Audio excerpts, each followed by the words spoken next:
Hello there, very good evening and welcome to the news tonight, your one stop for the day's top stories. I'm Tracy Shilchi and here are the headlines. The President and Prime Minister greet the Indian Air Force as it celebrates its 84th anniversary.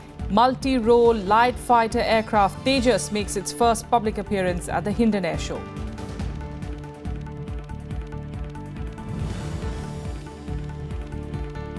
Home Minister Rajnath Singh visits border outpost in Barmer district of Rajasthan, undertakes security review with the Minister of State for Home Affairs Kiren Rijiju and BSF officials.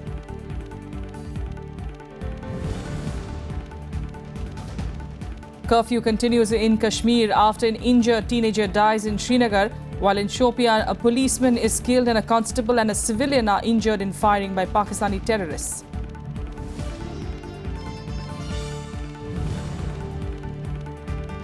And ahead of the second presidential debate in the US, Republican Donald Trump in trouble over a lewd videotape from 2005.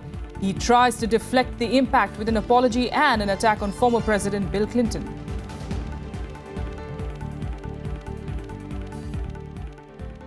The Indian Air Force celebrated its 84th anniversary at the Hindon Air Base in Ghaziabad with a large parade and a spectacular air show on Saturday. Air Chief Marshal Arup Raha took the opportunity to say that the Air Force was ready to take up any challenge and that India's security forces believe in action rather than just talk. Here's a report. The 84th Air Force Day was celebrated with a show of strength at Ghaziabad's Hindon Air Base on Saturday.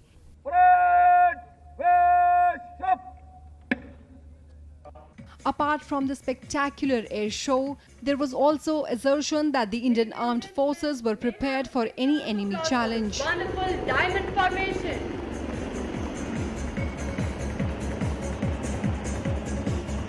I think the armed forces are well prepared to take on any sub-conventional threat. We have had one or two cases, and a determined terrorist can always get the better of people, but aim is to prevent it.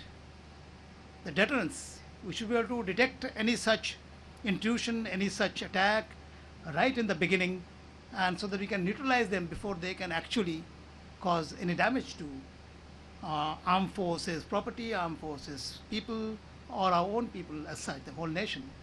So that way I think we are getting smarter and smarter. We are learning lessons every time something happens, and I think we are very well prepared now to face any such contingency. The IAF chief also talked about various courses that are being conducted for personnel. That includes increased security training, consciousness, physical fitness and combat efficiency of air warriors to handle situations more efficiently. He also acknowledged that the acquisition of Rafale jets could enhance operational capability of the force. Acquisition of 36 Rafale aircraft in next few years, an early decision on indigenous Make in India fighter aircraft project would greatly enhance our operational capability in the near term. A spectacular show of Indian Air Force prowess was on display. The air display commenced with flag-bearing skydivers of the famous Akash Ganga team dropping out of AN-32 aircraft in their colorful canopies.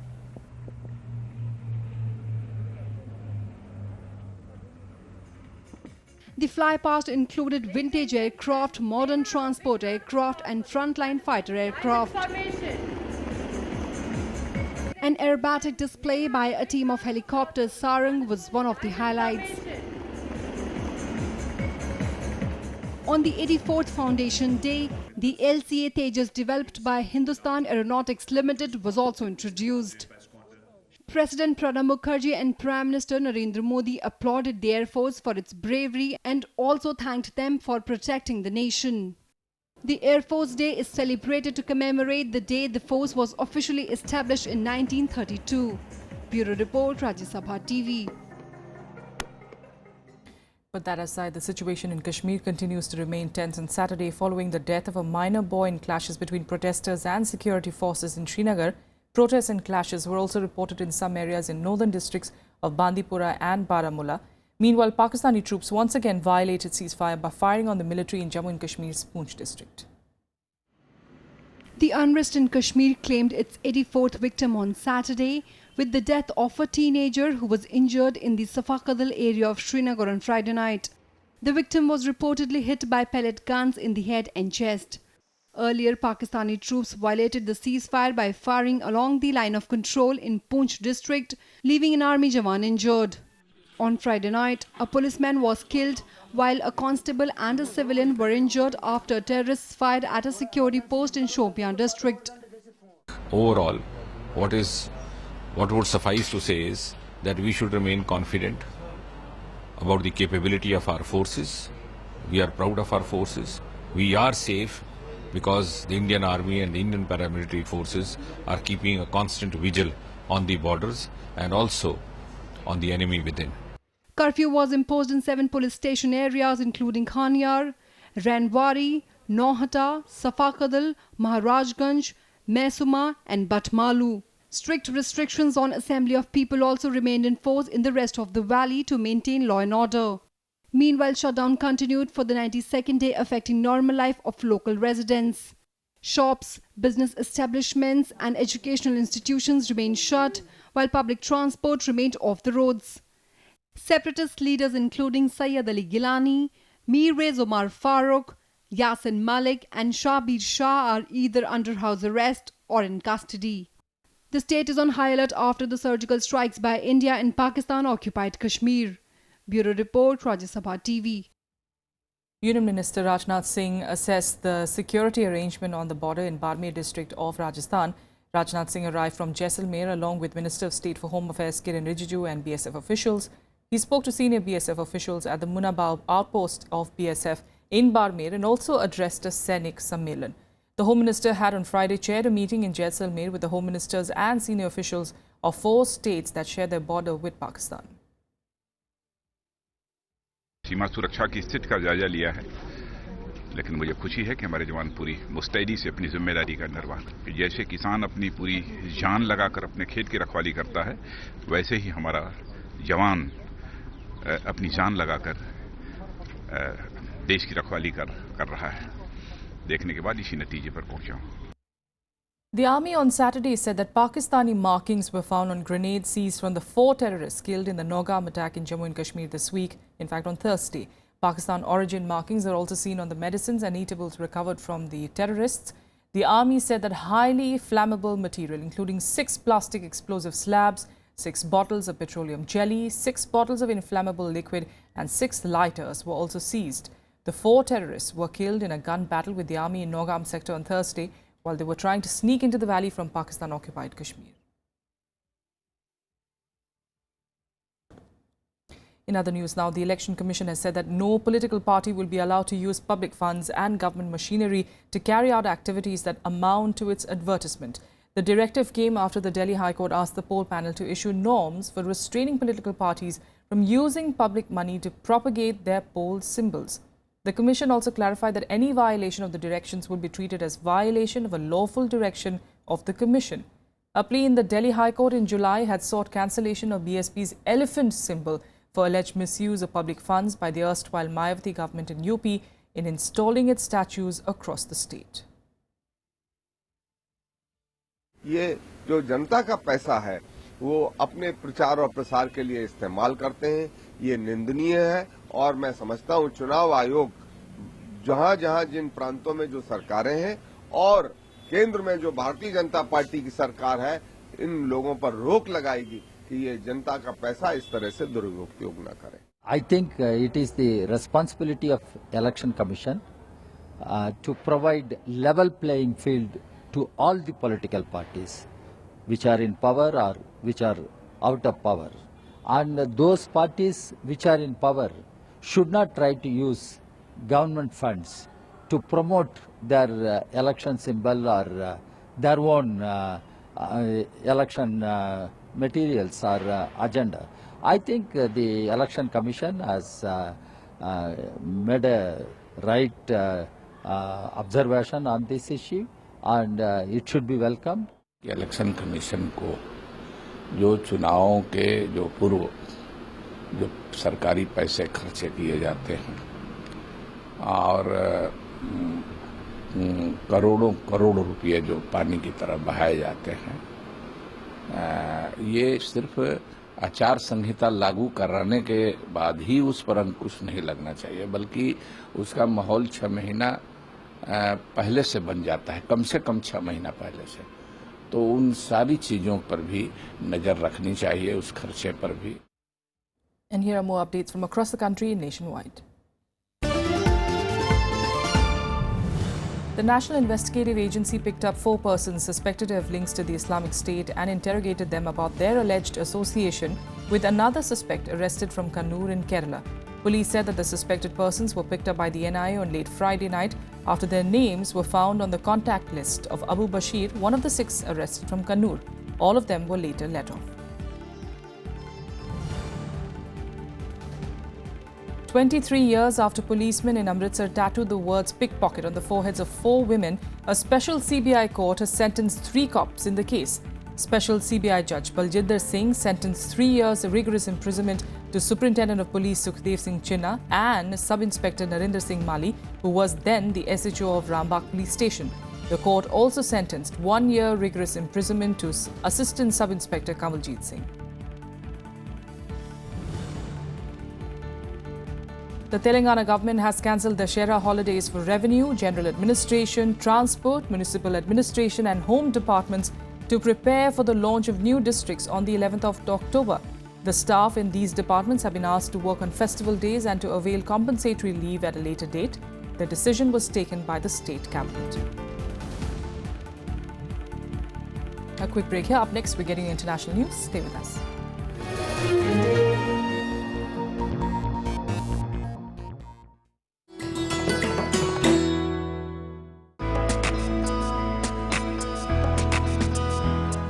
Gyan Chopper is the ancient version of Indian snakes and ladders. This intriguing game was popular among the old, the young and the rulers as well. The chopper has its origin in the Jain philosophy. It tells the story of virtue, symbolized by the ladders, rewarded, while the vices shown by the snakes are punished. Each square, in turn, also narrates a message of wisdom.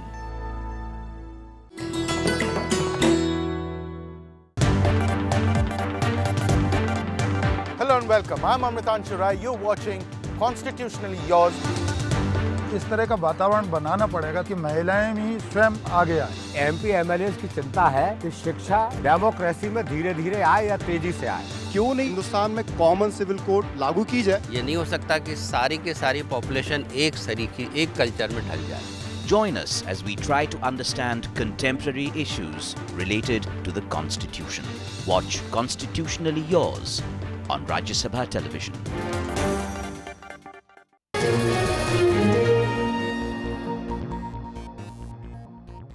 Welcome back. Let's get to international news now. And the death toll from Hurricane Matthew has reached 900 in Haiti.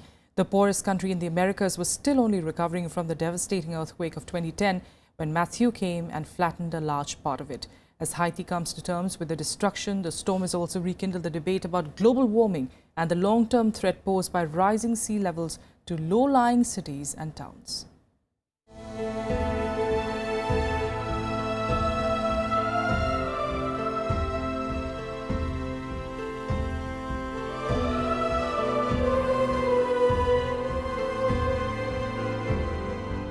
Devastation everywhere you look. The death toll at 900 and counting, areas completely cut off and crops wiped out.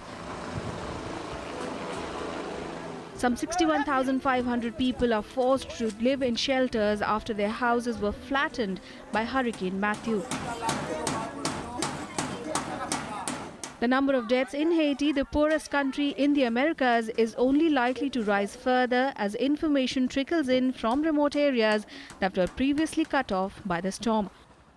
Many folks who were in danger areas, to the extent possible, we had encouraged people to leave areas that we consider to be dangerous. And in many cases, actually, folks were actually moved by force so that we limit the number of casualties. As of this afternoon, there were about 60,000 plus people in shelters. A number of homes have been destroyed. Again, there's a count taking place as we speak, and damage is home. I think that's where there's been most issues happening.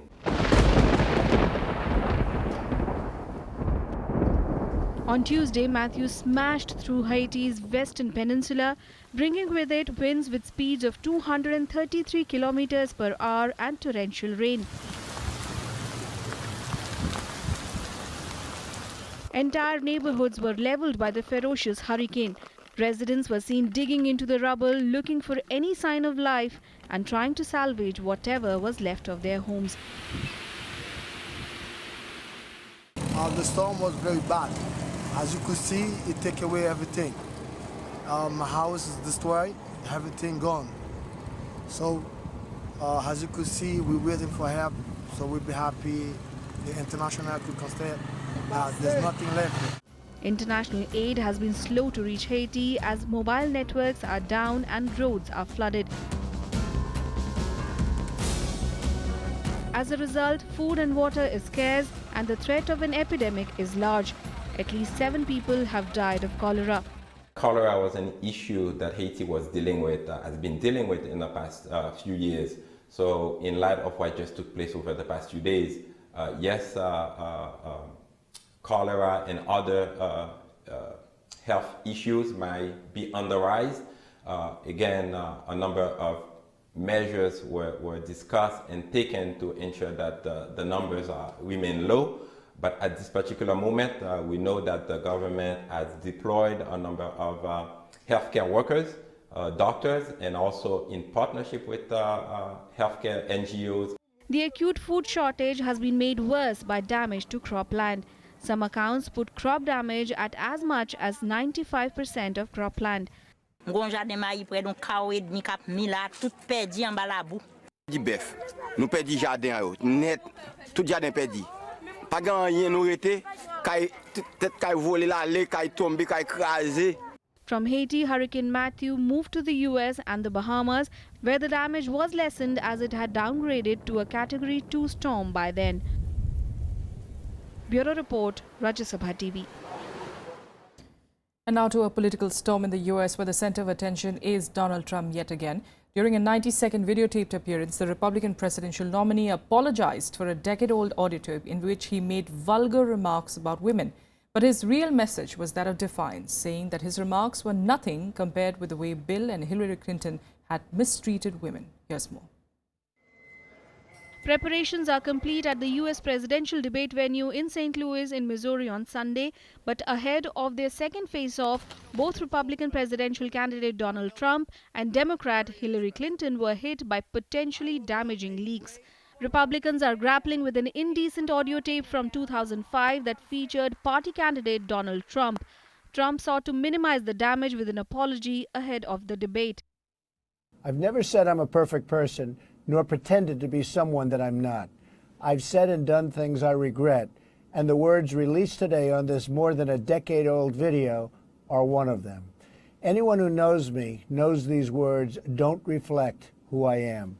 I said it, I was wrong, and I apologize. I've traveled the country talking about change for America, but my travels have also changed me. The Washington Post had published the report that had Trump using sexist and demeaning language against women. Trump, however, claimed the tape was nothing but a distraction. This is nothing more than a distraction from the important issues we're facing today. We are losing our jobs, we're less safe than we were 8 years ago, and Washington is totally broken. Hillary Clinton and her kind have run our country into the ground. On the other hand, WikiLeaks published an email from Hillary Clinton's advisors that seemed to contain excerpts of paid speeches to corporations. The party has refused to release transcripts of the conversations, but the Democrats say that Trump has to answer for far more than they need to. It makes me sick to my stomach. I don't like to even say the words that he's used in the past when he calls women pigs, dogs, and slobs. I didn't like saying it on stage the other night with my mom and my wife sitting in the front row. Mr. Trump accused me of playing the, quote, woman card. Well, if fighting for women's health care and paid family leave and equal pay is playing the woman card, then deal me in. The US government earlier formally accused Russia of hacking Democratic Party organizations ahead of the election, but the speech excerpts could give Trump new fodder for attacking Clinton. News agencies reported that Clinton is heard voicing support for open trade and borders and discusses taking different positions in public than in private. Sunday's debate will be a town hall style event. It is seen to be critical to Trump, who is struggling to rebound from a slump in some opinion polls after a rocky performance in the first debate. Bureau Report, Rajya Sabha TV. And here are more international news updates in Global Buzz. A male and female suicide bombers blew themselves up near the Turkish capital Ankara. Both were suspected of planning to carry out a car bomb attack and detonated the devices after they were asked to surrender their weapons. They are suspected of having ties with the Kurdistan Workers' Party. Bangladesh security forces killed at least 11 suspected militants in 3 separate raids in an ongoing crackdown against Islamic extremism. The victims are believed to be members of Jamaatul Mujahideen and are blamed for an attack on a cafe in Dhaka in July, in which 22 people were killed.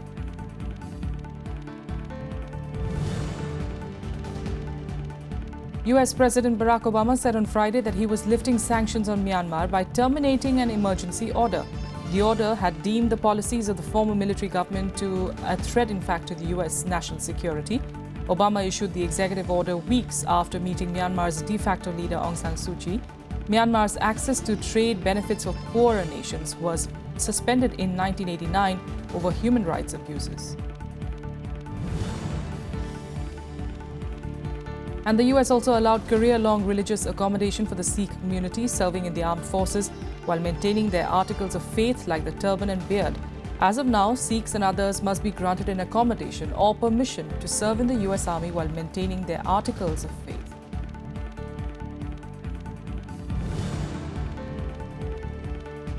Polls opened in Georgia on Saturday in a parliamentary election seen as a test of the stability of the ex-Soviet state crisscrossed by strategically important oil and gas pipelines.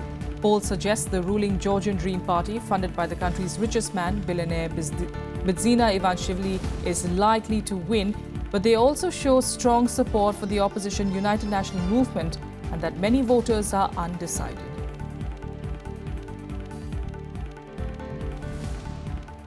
Another quick break here. Up next, sports news. Stay with us.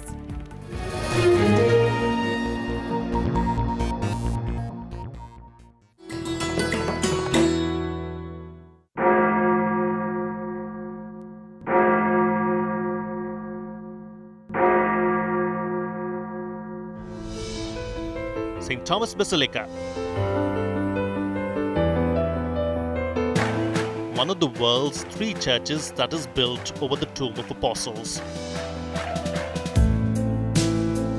St. Thomas was one of the 12 apostles of Jesus Christ who brought Christianity to India. With an underground tomb where the remains of St. Thomas are laid, this magnificent basilica is of Gothic architecture.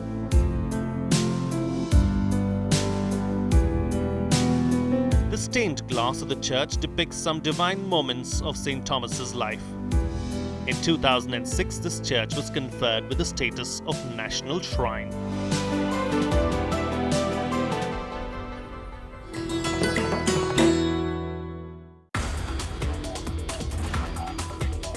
Plant called vetiver. It's an aromatic medicinal plant, but happens to be also very efficient carbon sequester. Although it is like a grass, it has very large root system. We can have a vetiver plantation throughout the country, even within National Capital Region, so that we can significantly reduce the atmospheric CO2. Watch Eureka with Dr. Prashant Goswami, Director, CSIR Nistads, only on Rajya Sabha Television.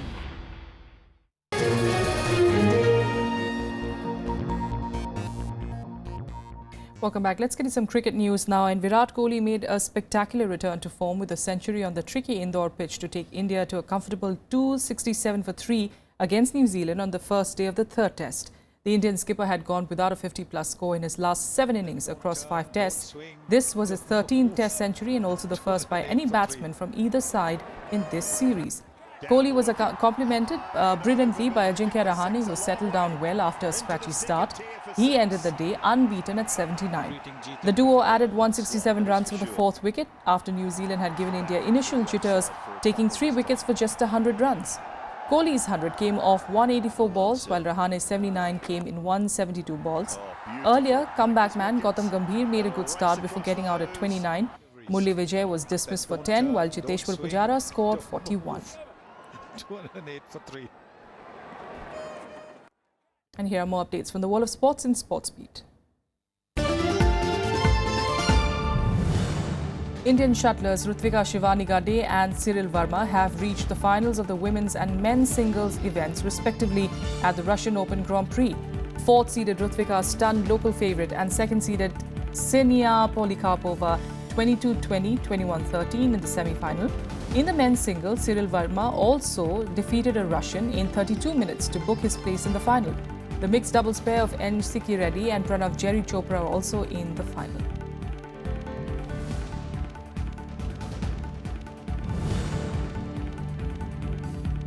With diplomatic tensions between India and Pakistan at a high, the Pakistan Hockey Federation has sought clearance from its government to send its team for the FIA Junior World Cup to be held in Lucknow this December.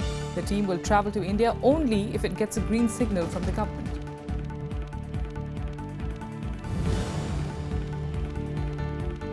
Olympic sports leaders are debating how to improve a global anti-doping system amid the fallout of a Russian state-backed cheating scandal. The closed-doors meeting is being chaired by IOC President Thomas Bach. They're also discussing the role of the World Anti-Doping Agency, which had caused a furor after calling for Russia to be banned from the recently concluded Rio Games.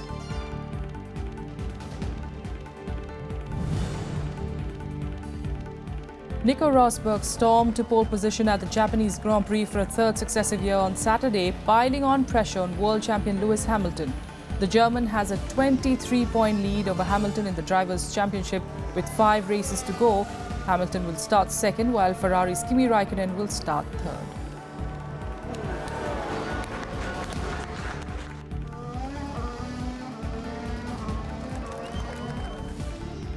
And that's all we have for you in the news tonight. Thank you so much for joining us.